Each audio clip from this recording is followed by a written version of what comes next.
Sejam muito bem-vindos a mais um episódio do ManuCast. Hoje eu tenho o prazer de receber duas convidadas super especiais, doutora Angelina e doutora Renata Miranda, mãe e filhas, ambas verdadeiras referências em suas áreas de atuações.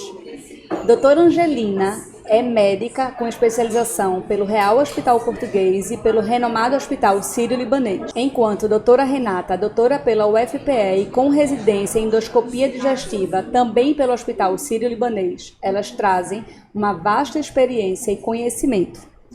Juntas, elas são sócias e fundadoras da Angelina Miranda Diagnóstico Digestivo, uma equipe comprometida com a saúde gastrointestinal de seus pacientes.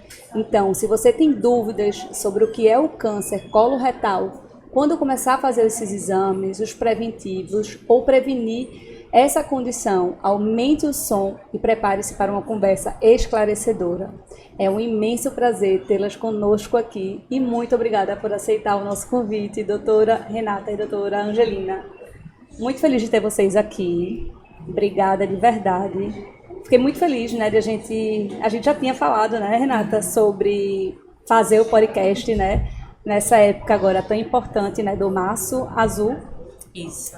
E aí, estou muito feliz. Obrigada por terem aceitado, viu? Eu que agradeço o convite. Esse mês é um mês muito importante para a nossa área de atuação, que o Março Azul é uma campanha internacional que a gente está tentando, assim, emplacar no Brasil, de divulgação para conscientização da importância de prevenir o câncer coloretal. E como surgiu esse Março Azul? É exatamente através de promover a informação, a educação da população, para tentar esclarecer e tirar as dúvidas da importância desse câncer que é prevenível. Essa é uma palavra-chave que é importante, assim, que as pessoas tenham acesso a essa informação. E através de uma campanha, a gente consegue promover a educação, informar as pessoas que é tão importante essa prevenção. Verdade.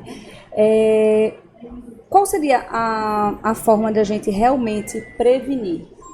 Como é que eu poderia perguntar isso a vocês? Seria através dos exames? A partir de quando? O que é que vocês sugerem? Essa pergunta é muito abrangente, Manu. Eu acho que assim, essa campanha começou pela Sociedade de Endoscopia, a SOBED, que se uniu à Sociedade de Coloproctologia e com isso o movimento cresceu. Falta, contudo, que as estruturas governamentais entendam o papel delas para divulgar e implantar um eficiente protocolo de rastreio desses pacientes. Então, quando fazer o exame? São várias etapas que a gente tem que estabelecer.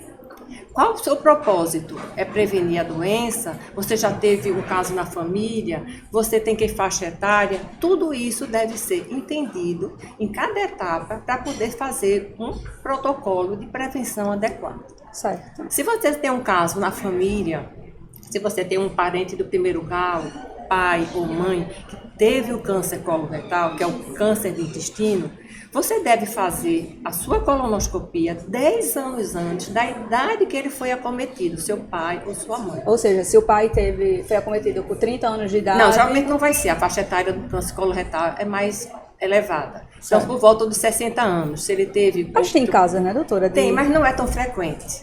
Então, trabalhando a nível de maior frequência, da estatística acontecer mais. Certo. Então, se ele em torno de 60, 65 anos, que geralmente é a idade, a faixa etária que se então, tem... Então, seria 55 anos. 55. Ou então, se ele teve mais jovem, até 40 anos você deve fazer o seu exame. Procurar o seu médico e você deve fazer o seu exame.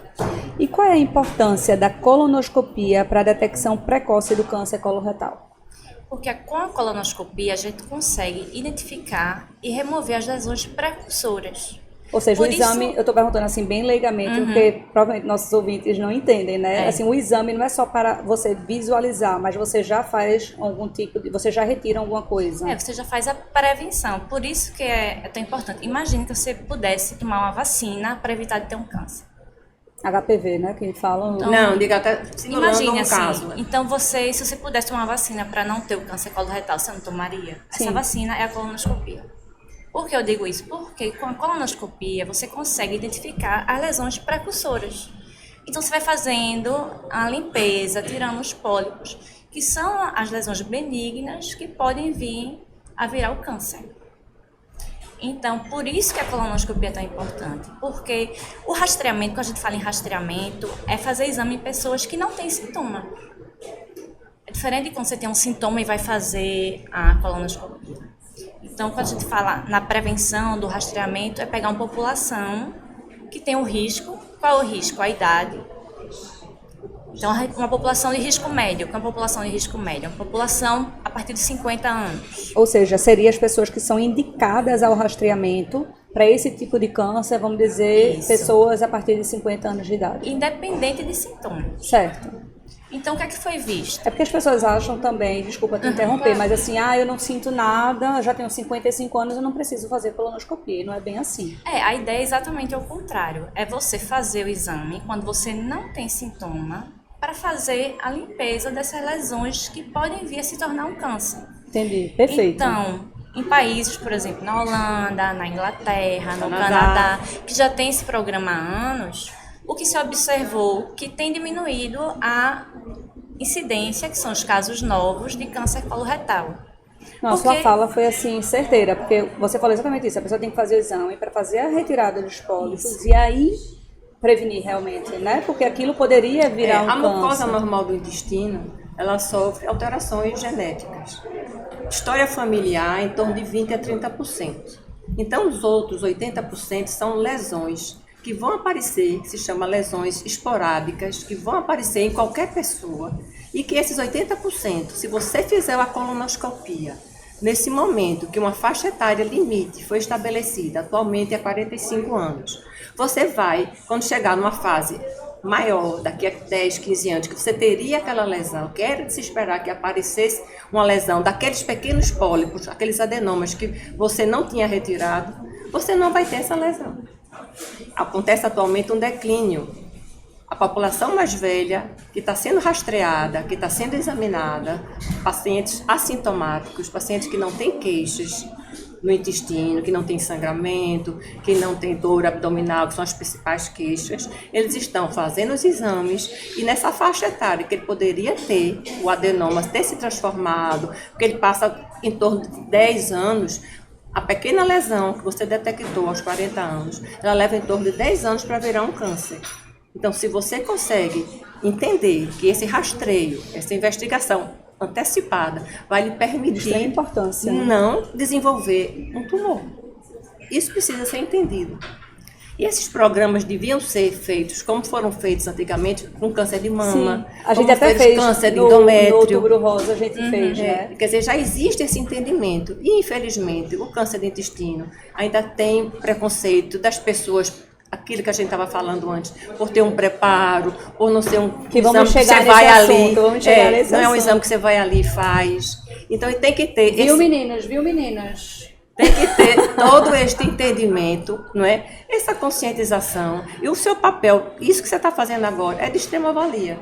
Porque as pessoas que lhe acompanham, que gostam da sua temática, da sua informalidade, vai conseguir absorver um assunto que é relativamente difícil de a gente estar expondo como médico, no dia a dia, numa conversa amiga, num almoço, no jantar. Você não vai chegar... Ninguém vai querer quem quer fazer colonoscopia? Ninguém vai querer na cerveja tocar nesse assunto. Quem quer fazer a colonoscopia amanhã? Quer dizer, isso não vai existir. Entendeu, Manu? Então, isso é de muito interesse que a gente tenha essa conversa informal e, ao mesmo tempo, muito informativa, né? Exato. Ô, doutoras, como é realizada uma colonoscopia e qual é o processo de preparação para o exame? Bem, eu costumo dizer que o exame começa na marcação. Por quê? Porque na marcação você vai pegar a orientação do preparo.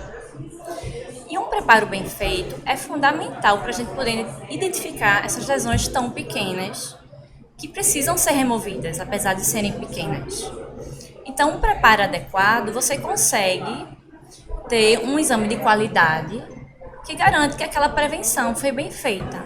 Então, você consegue até aumentar o intervalo entre um exame e outro.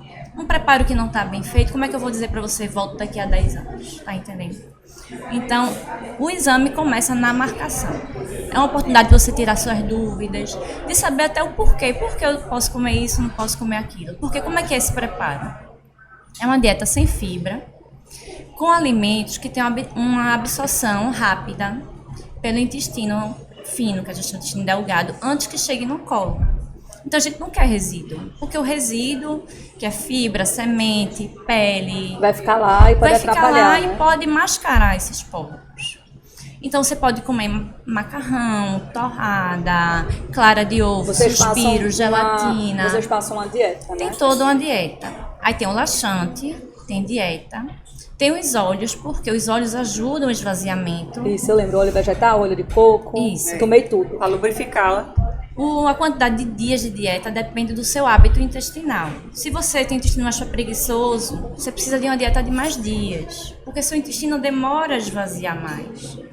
Então, tudo isso tem que ser individualizado na marcação, no preparo. E vai tomar o laxante, que é um açúcar. E esse açúcar vai puxar o líquido do organismo para ser lavado esse intestino. Por isso você toma açúcar, você bebe água e você tem que caminhar para aquele líquido, aquele preparo todo ser eliminado. Então você vai ser esvaziada e lavada. E é super importante, né? Você já falou da importância, né, desse preparo. É fundamental. Porque não é simples, né? Às vezes, eu lembro que a primeira vez, eu já fiz 2 colonoscopias com vocês, né? E eu lembro que a primeira vez que eu peguei pra ler, meu Deus do céu, tudo isso, chega a vontade de desistir, né?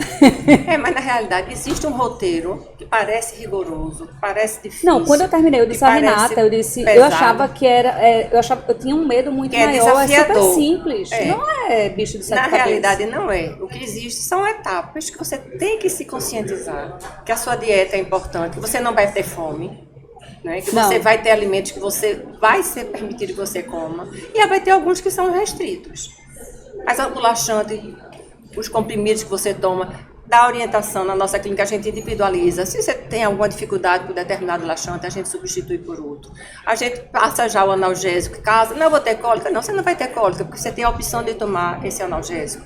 Você não gosta de tomar esse açúcar que a Renata falou, é um açúcar feito com soro. Eu não gosto de tomar determinada substância, que é conhecido como manitol. Eu misturei o manitol, vou até dar uma dica, viu? Eu misturei o manitol com água, eu odeio água tônica, mas eu misturei com água tônica, ficou maravilhoso. Bota gotinhas de limão siciliano. Bota Geladinho. gotinhas de limão. Então, se você não gostar do manitol, tem medo do manitol, o manitol você não precisa tomar com um sabor só. Atualmente se fraciona, na véspera se toma um volume, no dia do exame se complementa esse manitol. Quer dizer, você não fica com a plenitude, você não fica tolerando, porque você está tomando medicamentos que vão tirar náusea, está tomando medicamentos que vai permitir um esvaziamento. E você tem que lembrar que, embora se você não comer nada, seu organismo produz secreção entérica em torno de 2 litros. É isso que faz o bolo fecal associado aos alimentos. Então, se você não comer nada, você vai ter secreção, e essa secreção no seu intestino vai mascarar as lesões.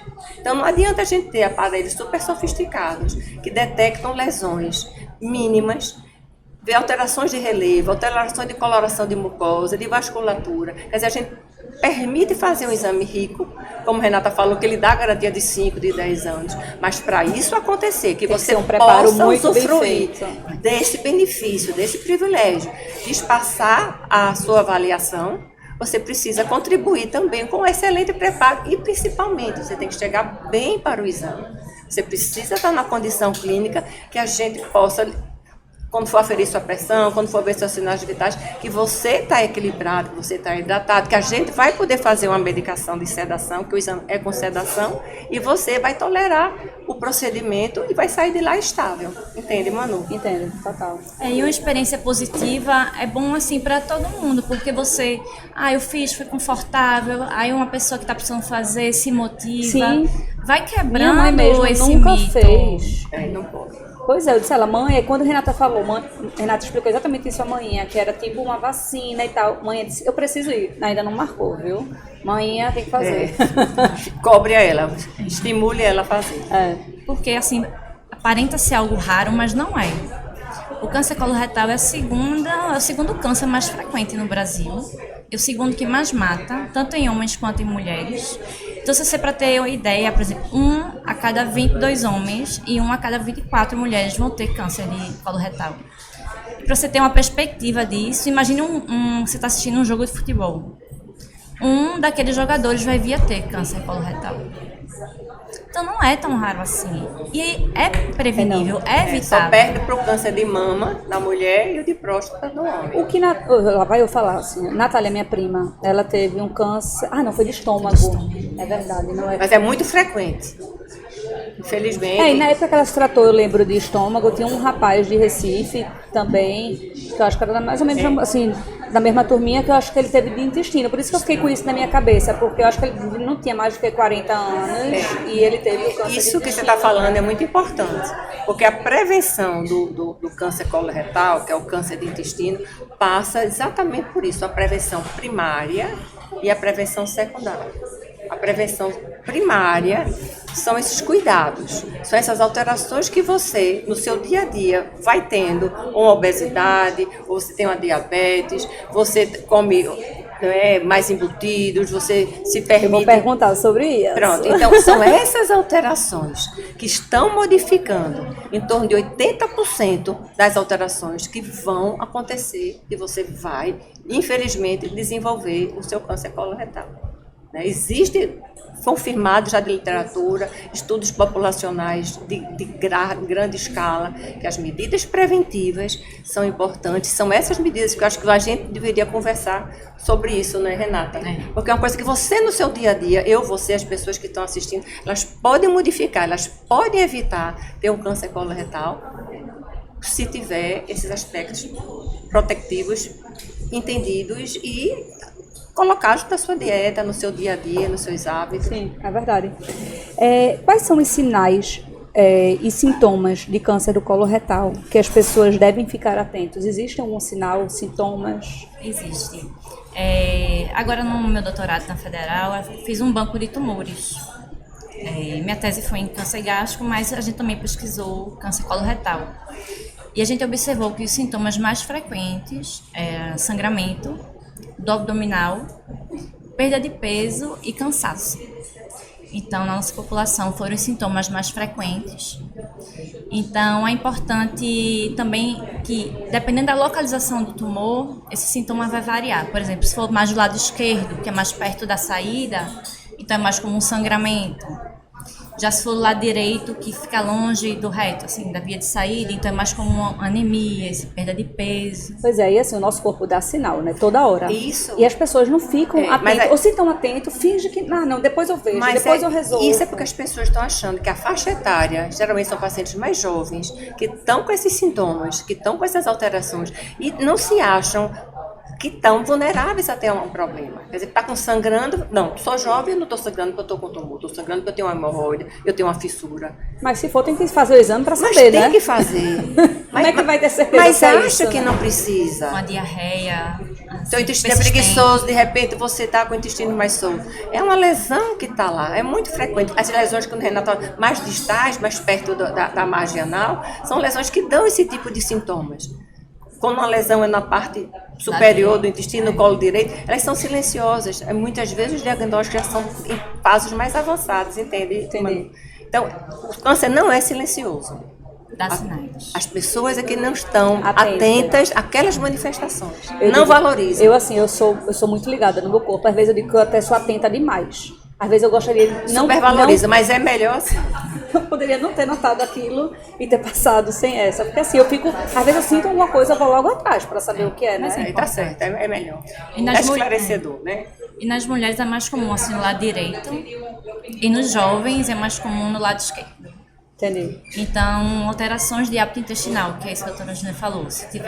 Sou constipada e de repente eu tô diarreica, então valorizar. Mas isso também, no caso, eu tenho síndrome do intestino irritável, né? Então eu passo às vezes por fases constipada e fases com diarreia, né? Isso também faz parte desse quadro pode fazer, mas não com essa periodicidade que você tem. Você tem uma periodicidade. Você tem fases de um modelo de funcionamento intestinal e fases de outro. Isso. Quando você tem uma lesão, você começa a ter diarreia, você vai ter diarreia, até você ter realmente um quadro diagnóstico fechando, que a lesão cresceu, aí você já vai ter um quadro obstrutivo.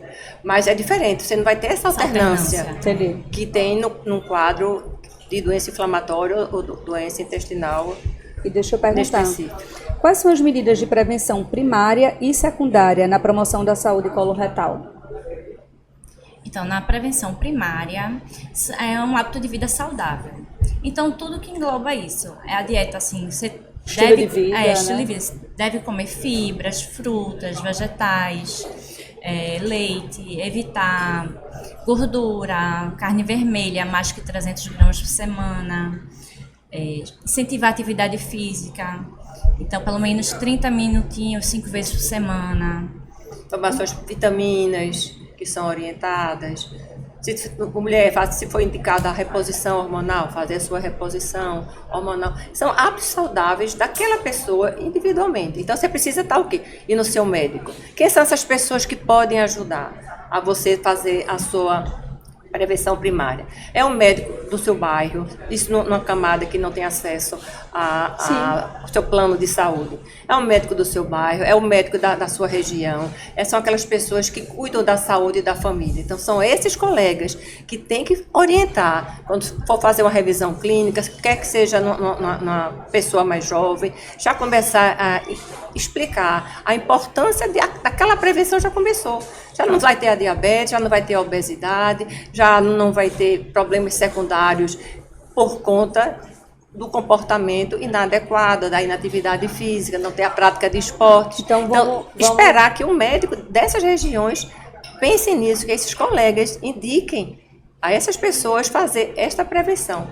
Ô, doutora, então a dieta e o estilo de vida são fundamentais e podem influenciar o risco de desenvolver o câncer de colo retal. Sim. Não só o câncer de colo retal, mas eu acho que vários tipos de doença. Sim, a diabetes, né? a hipertensão, isso outros fatores, mas direcionado ao câncer coloretal, essa prevenção está entendida e assim, 80% dos casos você pode, com uma boa orientação, evitar.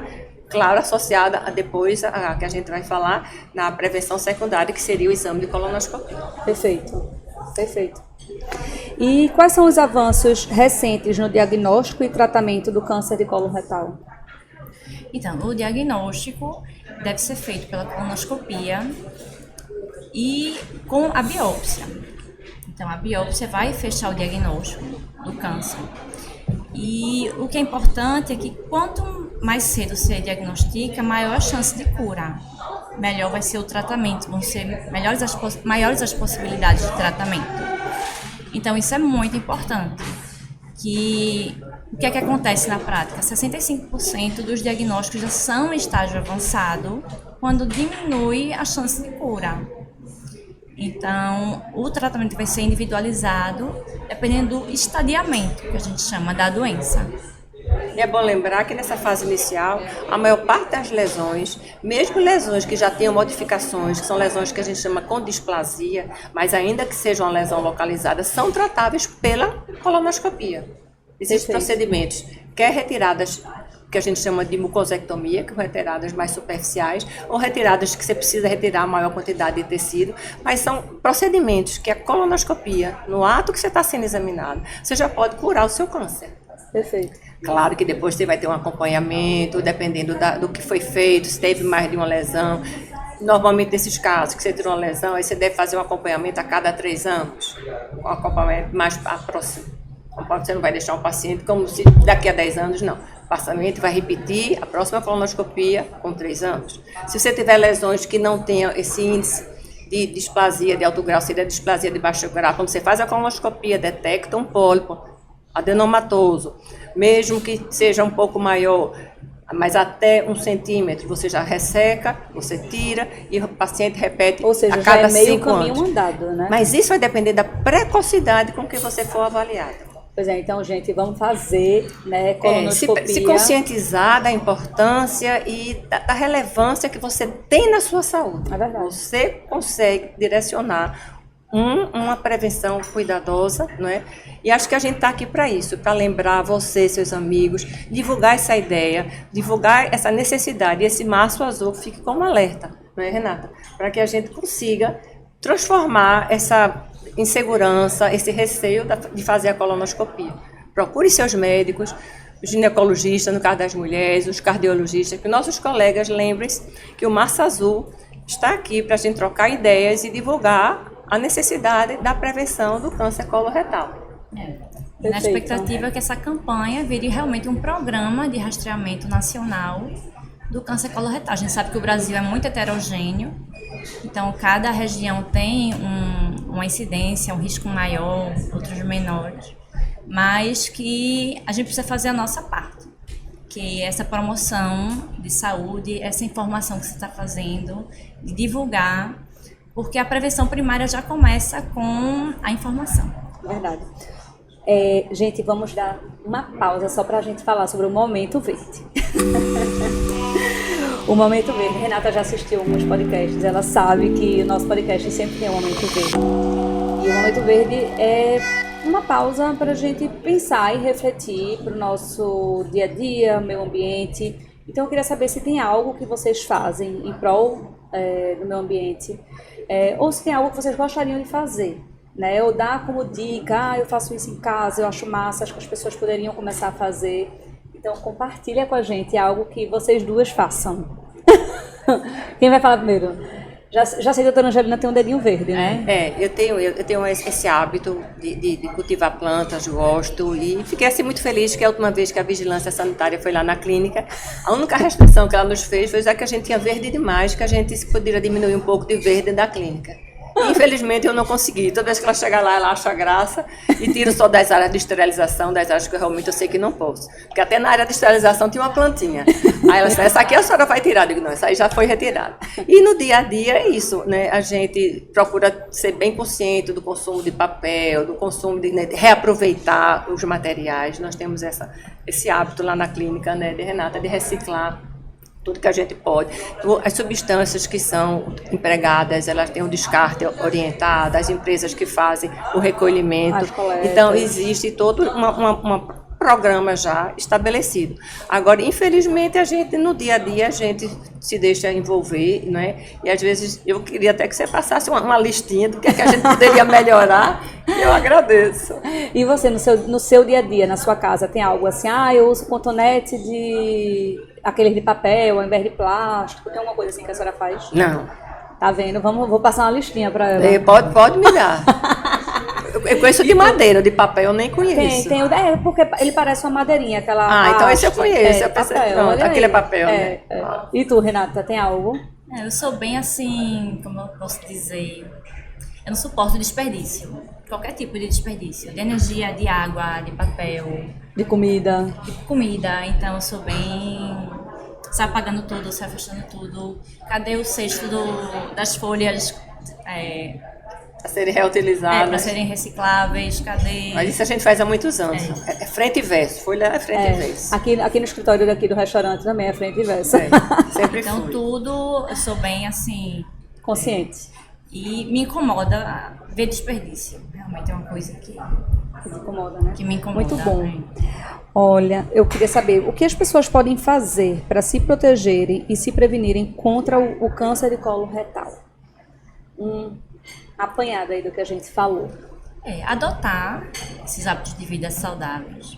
A gente sabe Atividade física, uma boa alimentação. Isso. Fazer seus exames, né, que é super importante, que as pessoas esquecem, né? Acha que está com saúde e não vai fazer seus exames preventivos. Lembrar que a idade é paciente mais jovem. Pois é, o conceito do paciente idoso, né, a partir de 60 anos, esse está diminuindo porque ele cá atrás já fez a colonoscopia. Está fazendo o rastreamento, está fazendo a prevenção. Ele fez a sua prevenção. Então, o paciente jovem está aumentando o índice de lesões por esses fatores epigenéticos que estão sendo modificados, não é? Na nossa sociedade, né, ocidentalizada, com todos os hábitos de comida, de sedentarismo, de muita gordura, muita carne muito processada. Muitos embutidos. Conservante, corante. Então, existe todo esse inverso, né, do que deve ser de natural, do que deve ser realmente mais saudável. Então, essa conscientização é importante porque a população mais jovem precisa realmente iniciar o rastreio. Doutoras, eu na minha rede social, né, no meu Instagram pessoal, eu sempre coloco os exames. Quando eu vou fazer algum exame, às vezes eu comento, né? E quando eu falei que eu fui fazer uma colonoscopia, foi tantas perguntas, assim, nossa, você é tão nova, já faz colonoscopia? Eu digo, minha gente, essa já foi a segunda, eu fiz uma o ano passado, foi um ano retrasado, eu acho que eu comecei a fazer com 37. No meu caso, foi porque eu tinha dores abdominais, né? Mas assim, existe alguma idade para pessoas que não têm sintomas, tipo, sei lá, 40 anos, 50 anos, qual é a idade que poderia começar fazer, né? Porque endoscopia, assim, desculpa interromper mais uma vez, endoscopia, assim, a pessoa sente, é azia, uma gastrite, Uma aí a pessoa vai fazer. Mas geralmente a partir dos 40 anos também deve fazer um exame. Endoscopia. Tem se observado a diminuição nas pessoas que estão fazendo o rastreamento, que é essa idade de 50 a 75 anos. E observando o aumento de casos de pessoas mais jovens, de 20 a 49. Então, diante dessa realidade, que é com essa mudança de hábitos, com essa... E olha que eu sou saudável, né? E assim, eu na verdade não tenho até diminuído, mas assim, eu tinha muitas dores abdominais, né? Mas no meu caso, deu uma retocolite, não foi alguma coisa assim, a primeira tinha sintoma. Eu tinha sintoma inflamatório, né? Isso. E na segunda eu já não tinha mais nada, né? Só tinha alguma coisa de síndrome do intestino irritável, alguma pequena lesão, não me lembro, algo assim, na biópsia, isso. Né? Então, aí tendo visto com esse aumento de casos em jovens, então desde 2018 está indicado a fazer o rastreamento a partir dos 45 anos, mesmo se você não tiver sintomas. Lembrando, então, o rastreamento é sem sintomas. Pessoal, né? Então, porque as pessoas não sabem a data que tem que fazer, isso. Né? Então a partir dos 45 anos já está bem estabelecido. Eu acho que até te perguntei, não foi? Renata, as pessoas estão perguntando aqui, eu falo que é qual a idade, que eu acho que eu falei 40 anos, não foi? Aí tu é 45, alguma coisa assim. Aí agora, se tiver sintoma, aí não tem idade, certo? E se tiver a história da família, lembrar que cai. É tanto que eu fiz com 37, porque eu tinha sintoma. Se tiver história na família, 10 anos antes do caso da família, ou 40 anos, o que vier primeiro. Sim, entendi. Tá certo? Não, a idade não ter isso como um obstáculo a ser a realização do exame. Certo. Já tive paciente de 36 anos que estava com tumor, quer dizer, uma pessoa jovem, e que você teve uma queixa, teve um mal-estar, teve um sangramento, você vai fazer. Não achar que é doença hemorroidária, né? Não pensar sempre que vai ser algo benigno. Eu só penso no pior. Por isso que eu corro logo para fazer. Pensar com entendimento de que aquilo pode ser uma lesão e que você precisa tratar. Sim. Não vai ser um tratamento medicamentoso. Então é importante que seja feito esse diagnóstico. Que conselhos vocês dariam aos nossos ouvintes que estão preocupados com câncer de colo retal ou estão se preparando para fazer uma colono pela primeira vez? Meu conselho é que siga bem direitinho as recomendações do preparo. Que se tranquilize, que é um exame seguro. É super simples, né? E que depois vai ser, assim, a melhor notícia. E você já fica tranquilo. Então, realmente, se programe para um bom momento. Um momento que você possa se dedicar. E confie que só tem benefícios. Assim. Vá a um serviço que você conheça as pessoas, que você possa conversar, tire suas dúvidas. Se sinta seguro. Né? Não faça o preparo achando que vai ser devastador, que na realidade não é. É um preparo rigoroso, mas que você vai ficar bem se você seguir os roteiros de hidratação, de cuidados. Intensifique suas dúvidas, pergunte. Vá pessoalmente ao serviço que você vai fazer seu exame. Não faça de qualquer jeito. Não banalize seu exame. Isso não é bom.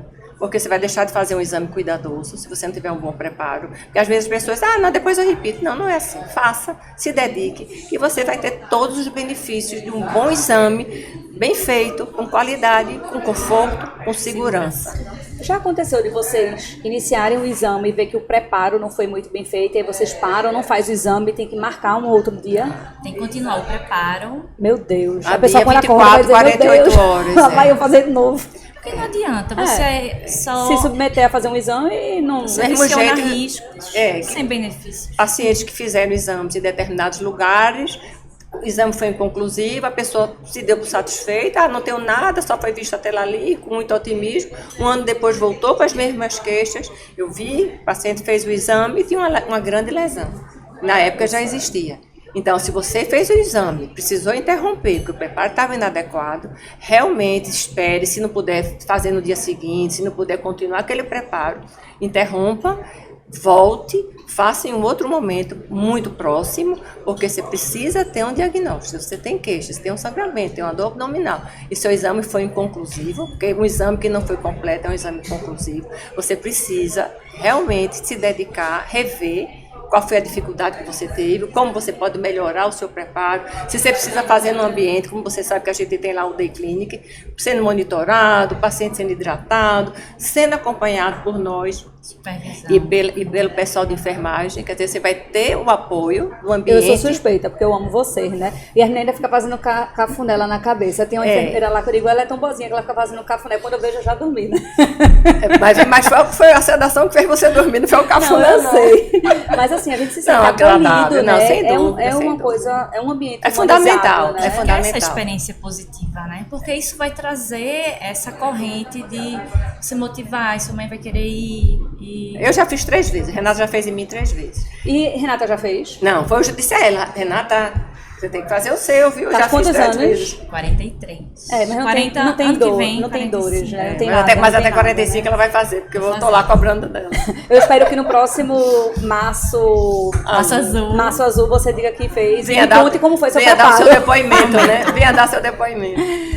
Gente, estamos chegando ao final. Queria agradecer mais uma vez por vocês terem aceitado, porque é algo assim tão importante, né? Onde as pessoas têm que ter essa consciência de autocuidado mesmo, de tirar um tempo, né? Um dia do seu mês para se cuidar, né? Fazer esses exames, não só de uma colonoscopia, mas de ir num clínico geral, no ginecologista, fazer aquele Papa Nicolau, enfim, porque acho que a gente vive tanto no automático, nessa loucura tão louca, que esquece de se cuidar, né? Meu pai, ele fazia uma coisa que eu achava super interessante. No mês de aniversário dele, era o mês que ele ia para fazer todos os exames, até o dentista. É uma boa rotina, eu gostei da ideia. E ele dizia, eu faço no mês do meu aniversário porque aí eu não esqueço. É uma agenda, né, positiva. Todo mês. Ele se presenteia com esses exames. Não, e ele começou a ir na dentista da gente, que é da nossa família, sempre para fazer a limpeza, um dia antes, um dia depois, assim, na data perto do aniversário. Ela começou a dar de presente para os pacientes que iam no dia do aniversário. Porque ele sempre ia lá, e ela disse, foi ele que me fez pensar nisso, porque ele sempre vinha aqui na época do aniversário dele para fazer a limpeza nos dentes. Então assim, é algo que a gente precisa se policiar para se cuidar, fazer, né? Sem dúvida. Olha, eu tenho um presentinho aqui para vocês. Não sou só eu que recebi presentes, porque eu dei uma rosa do deserto hoje maravilhosa. Que bom que gostou. Bem, aqui é uma para cada uma. Obrigada. Que é para vocês. Eu gostaria realmente de parabenizar, tá certo? Você e sua equipe, a sua gentileza do convite e saber. Eu fiquei muito feliz, doutora, de receber. Não, obrigada. Vocês. Você nos prestigia não só como médicas, mas também por esse carinho, essa acolhida, tá certo? Parabéns. Obrigada. Bem, aqui, só para eu explicar rapidamente, é uma ecobag para a senhora levar para praia, supermercado, diminuir o uso de plásticos para academia. Essa é uma ecobag, ela é feita com material de reaproveitamento de cortina. Então, aqueles restos de cortina que ia ser desperdiçado, elas fazem sacolas e fazem nessa sé, fazem muitas coisas. É uma empresa que tem fins lucrativos, mas elas são mulheres que viviam em estado de vulnerabilidade no bode, ali no Pina. Então, são cerca de 20 e poucas mulheres que costuram fazendo essas sacolas. Então, é uma empresa bem bacana. Tem esse cunho social maravilhoso. Aqui também tem uma manteiga ghee Leviora, não sei se vocês conhecem, mas é daqui da nossa cidade. É uma manteiga ghee incrível, então tem sabores diferentes aí para vocês na sacolinha. Obrigada. Tem um suquinho de laranja natural, da OK, e tem uma comidinha do Mano Tenório, para que vocês possam ficar lembrando da gente também.